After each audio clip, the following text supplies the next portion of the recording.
റസൂല് പറഞ്ഞതെന്തെന്നറിയുമോ?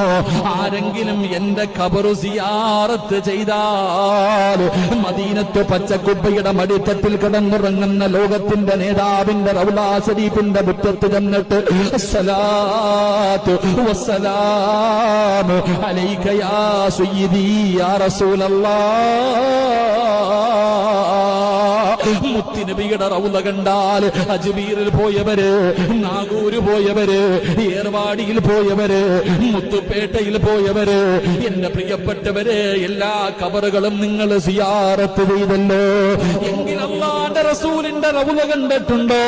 മുത്തുനബിയുടെ കൊട്ടാരം കണ്ടിട്ടുണ്ടോ? എന്റെ പ്രിയപ്പെട്ടവരെ, ആരെങ്കിലും അല്ലാഹുവിന്റെ റസൂലിന്റെ റൗള കണ്ടാല് നബിയുടെ ഖബർ സിയാറത്ത് ചെയ്ത റസൂലുള്ളാഹ് പറയുകയാ, വജബതു ലഹു ശഫാഅതി.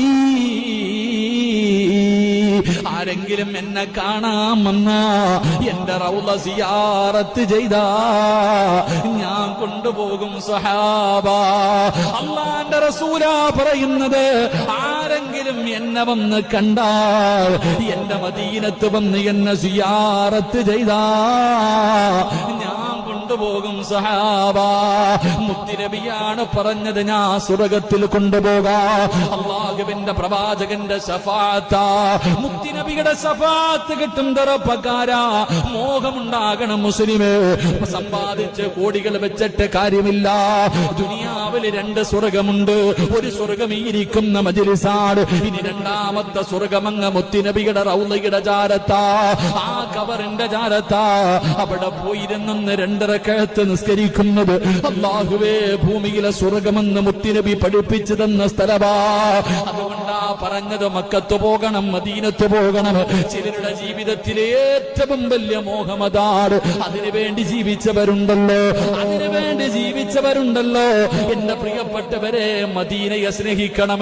റസൂലുള്ളാഹ് പറയുകയാ, ഏതെങ്കിലും ഒരു മനുഷ്യൻ എന്റെ മദീനയെ സ്നേഹിച്ചാൽ, എന്റെ നാടിനെ സ്നേഹിച്ചാ, എന്റെ നാട്ടിൽ വന്നു മരണപ്പെട്ടാൽ, റസൂലുള്ളാഹി തങ്ങൾ പറയുകയാണ്, മദീനയെ സ്നേഹിക്കണം, മദീനയിൽ വന്ന് മരണപ്പെടണം. അല്ലാഹുവേ, ഒരാറടി മണ്ണ് തരണേ അല്ലാ. ജന്നത്തിൽ ബഖീൽ ഉസ്മാൻ തങ്ങൾ കിടക്കുന്ന, അല്ലാഹുവിന്റെ റസൂലിന്റെ പൊന്നാര മകളായ ഫാത്തിമ ബീവി കിടക്കുന്ന, അവിടത്തെ മക്കളും അവിടത്തെ ഭാര്യമാരും കിടക്കുന്ന, ഒരുപാട് സ്വഹാബികൾ കിടന്നുറങ്ങുന്ന ആ ജന്നത്തിൽ ബഖീൽ ഒരു 6 അടി മണ്ണ്